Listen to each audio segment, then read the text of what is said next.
Di negeri tirai bambu, setiap hari spirit anti korupsi selalu bergaung. Tiap hari selalu menjadi hari anti korupsi yang membuat para koruptor kian menjadi makhluk langka. Berita acara akan digelarnya eksekusi hukuman mati atas para koruptor yang selalu ditayangkan di media, baik TV, koran, atau radio, benar-benar membawa efek jera yang efektif. China has issued a list of its 100 most wanted international fugitives. It comes amid an intensifying campaign to bring corrupt officials to justice, including many who have fled the country. This has become a familiar scene to people in China, as more and more corruption suspects have been brought back from overseas during Operation Skynet. More than 80,000 Communist Party members have been investigated so far. Some have lost their jobs, others have been kicked out of the Communist Party. And no one, no matter how high-ranking, appears safe from Xi's purge. Tidak ada toleransi sedikit pun bagi pejabat yang doyan korupsi. Tindakan tegas dan tanpa tawar-menawar dengan koruptor diyakini menjadi salah satu kunci kemajuan Republik Rakyat Tiongkok. Sekitar 5.000 tempat pengaduan korupsi dibuka di seantero negeri. Setiap pengaduan masyarakat terkait korupsi pejabat akan segera dijawab dengan cepat.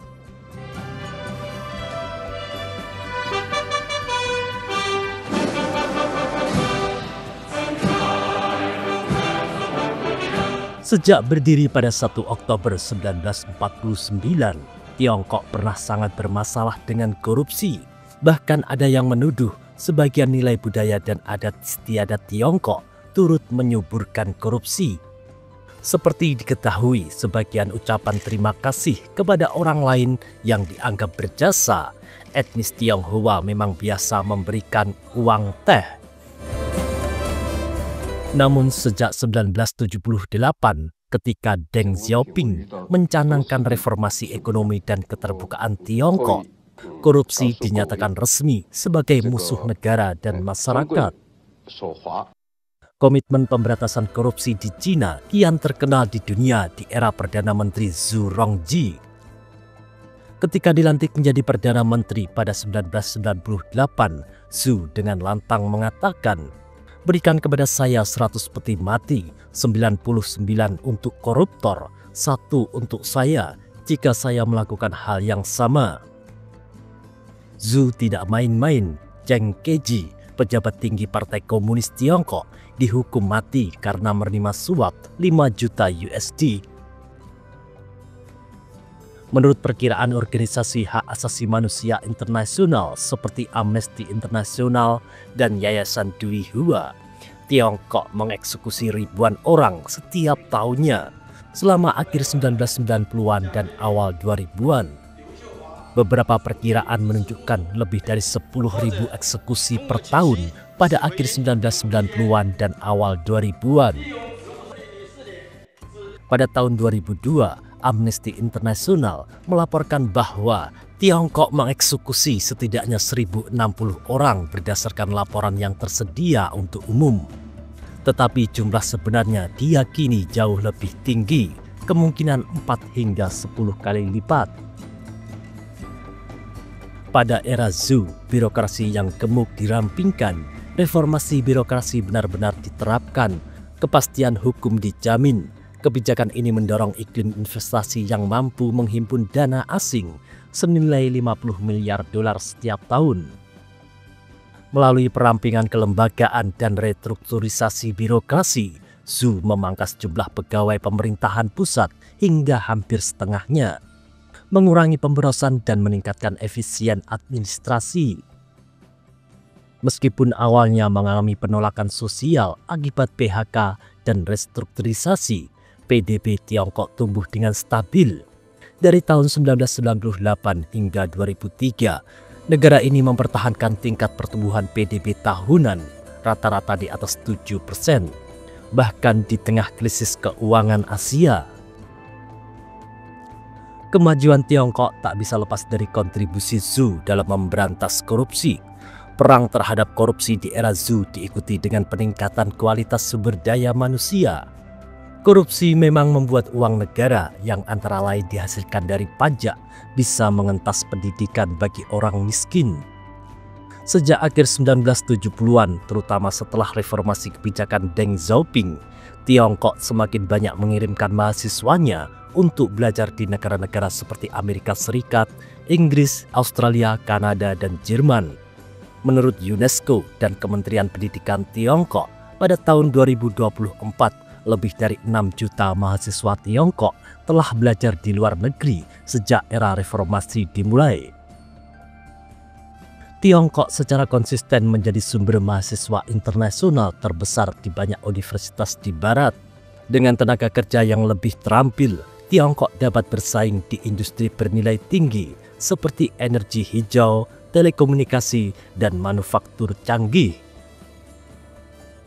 Para mahasiswa yang kembali ke Tiongkok seringkali membawa pulang model bisnis dari Silicon Valley atau Eropa dan mengadaptasinya untuk pasar Tiongkok seperti Alibaba dan DJI.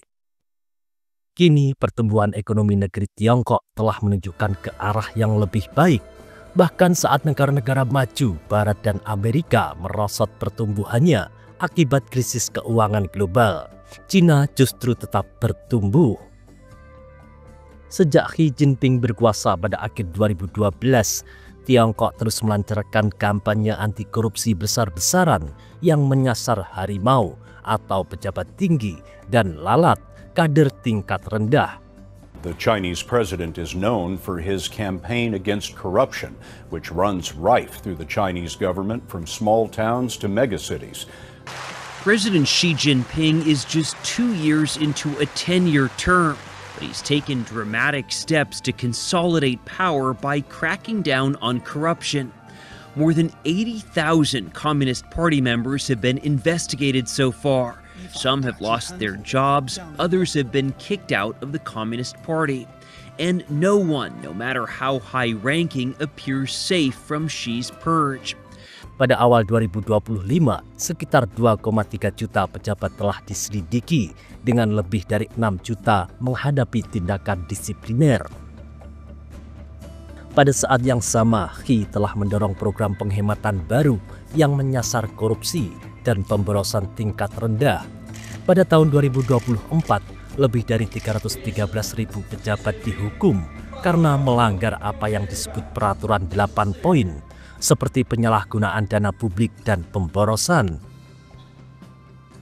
Saat ini Tiongkok tidak mempublikasikan angka resmi hukuman mati atau eksekusi, sehingga mengategorikannya sebagai rahasia negara. Akibatnya organisasi independen mengandalkan estimasi dan data eksternal. Kelompok hak asasi manusia seperti Amnesty International dan Dui Hua memperkirakan bahwa eksekusi telah menurun secara signifikan dari 12.000 per tahun pada tahun 2002 menjadi sekitar 2.000 pada tahun 2008. Korupsi mendistorsi pasar dan melemahkan kepercayaan investor. Dengan mengurangi transaksi gelap dan meningkatkan transparansi, Tiongkok menciptakan lingkungan yang lebih terprediksi dan aman bagi bisnis domestik dan asing.